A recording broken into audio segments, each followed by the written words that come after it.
Hi అండి. ఈరోజు Vijju home కిచెన్లో బేబీ పొటాటోతో కుర్మా ఎలా తయారు చేసుకోవాలో చూపిస్తాను. ఇది రోటీలోకి కానీ రైస్లోకి కానీ చాలా బాగుంటుంది.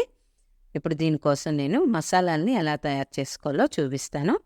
ఇప్పుడు ఒక ఉల్లిపాయని, ఒక టమాటాని ఇలా ముక్కలుగా కట్ చేసి ఒక మిక్సీ బౌల్లోకి తీసుకోండి. అలాగే 8 వెల్లుల్లి రెమ్మలు, 2 ఇంచుల అల్లం, 4 పచ్చిమిరపకాయలు, 1 టేబుల్ స్పూన్ పల్లీలు, 4 లవంగాలు, 2 ఇంచుల దాల్చిన వేసుకొని వాటర్ పోసుకోకుండా మెత్తగా పేస్ట్లా చేసుకోవాలి.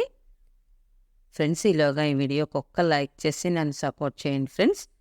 ఇప్పుడు దీన్ని ఒక పక్కన పెట్టుకుందాం. ఇప్పుడు బంగాళదుంపలను ఉడికించుకోవాలి. ఇవి మరీ మెత్తగా కాకుండా మరీ గట్టిగా కాకుండా మీడియంగా ఉడికించుకొని ఇలా ఒక పోర్క్తో కానీ ఒక చాకుతో కానీ అన్నిటికీ హోల్స్ పెట్టుకోవాలండి. ఇవి ఒక 1/2 కేజీ దుంపలతో నేను చేస్తున్నాను. ఇప్పుడు ఇందులో 1 టీ స్పూన్ కారం, 1 టీ స్పూన్ సాల్ట్ వేసుకొని మొత్తం అంతా ఒక్కసారి ఇలా అన్నిటికీ సమానంగా పట్టేటట్టు పట్టించుకొని ఒక పక్కన ఉంచుకుందాం. ఇప్పుడు స్టవ్ వెలిగించి పాన్ పెట్టుకొని 2 టేబుల్ స్పూన్స్ ఆయిల్ వేసుకోవాలి. ఈ ఆయిల్ కొంచెం హీట్ అయ్యాక దుంపలను వేసుకొని ఒక 5 నిమిషాలు ఫ్రై చేసుకోవాలండి. ఫ్లేమ్ మీడియంలో పెట్టుకోండి. ఒక 50% వేగితే సరిపోతుంది. ఫ్రెండ్స్, ఇంకా ఎవరైనా సబ్స్క్రైబ్ చేసుకోకుండా చూస్తున్నట్లయితే సబ్స్క్రైబ్ చేసుకొని చూడండి. నాలాంటి చిన్న యూట్యూబర్కి సపోర్ట్ని ఇవ్వండి ఫ్రెండ్స్. ఇప్పుడు తీసేసుకోవచ్చండి, ఎందుకంటే సరే కొంచెం కలర్ మారి ఎర్రగా వచ్చాయి కదా. ఇప్పుడు తీసేసుకొని 2 టేబుల్ స్పూన్స్ ఆయిల్ అదే పాన్లో వేసుకొని మళ్ళీ కొంచెం ఆయిల్ హీట్ అయ్యాక ఈ గరం మసాలా ముద్దని ఇందులో వేసుకొని పచ్చివాసన పోయినంత వరకు ఫ్రై చేసుకోవాలి.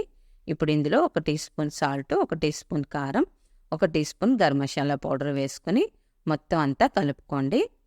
ఈ మసాలా ముద్ద బాగా ఆయిల్లో వేగాలండి. వేగితేనే కూర టేస్ట్గా ఉంటుంది. పచ్చిగా ఉన్నప్పుడు అస్సలు వాటర్ పోయకూడదు. ఇలా ఆయిల్ అంతా పైకి తేలి ముద్దంతా బాగా వేగిన తర్వాత వాటర్ని యాడ్ చేసుకోవాలి. నేను ఇక్కడ 150 ml వాటర్ని యాడ్ చేశాను. ఇప్పుడు ఇలా ఉడుకుతుంది చూసారా. ఇలా ఉడుకుతున్నప్పుడు దుంపల్ని ఇందులో వేసుకొని మొత్తం అంతా ఒక్కసారి కలుపుకోవాలి. ఫ్రెండ్స్, నేను వెజ్ కర్రీసే కాదు నాన్ వెజ్ కర్రీస్ కూడా చాలా చేశానండి. మన ఛానల్లో ఉన్నాయి, ఒకసారి వాచ్ చేయండి ఫ్రెండ్స్. అలాగే బిర్యానీలు కూడా చాలా ఉన్నాయి మన ఛానల్లో, ఒకసారి వాచ్ చేయండి. అలాగే పొటాటోతో కూడా కుర్మా చేసి పెట్టానండి. ఇప్పుడు మూత పెట్టుకొని ఒక 5 నిమిషాలు సిమ్లో ఉంచుకోండి ఫ్లేమ్ని. 5 నిమిషాల తర్వాత మూత తీసి చూస్తే సరే గ్రేవీ అంతా చిక్కబడి దుంపలన్నీ ఉడికిపోయినాయి. ఇప్పుడు ఇందులో కొత్తిమీర వేసుకొని మొత్తం అంతా ఒకసారి కలుపుకోండి. ఫ్రెండ్స్, ఈ కర్రీ చాలా బాగుంటుంది. ఒకసారి ట్రై చేయండి ఫ్రెండ్స్. ట్రై చేస్తేనే కదా ఎలా వచ్చిందో తెలుస్తుంది. కామెంట్ చేయడం మర్చిపోకండి. అలాగే కొత్తవారైతే సబ్స్క్రైబ్ చేసుకొని చూడండి. Thank you for watching.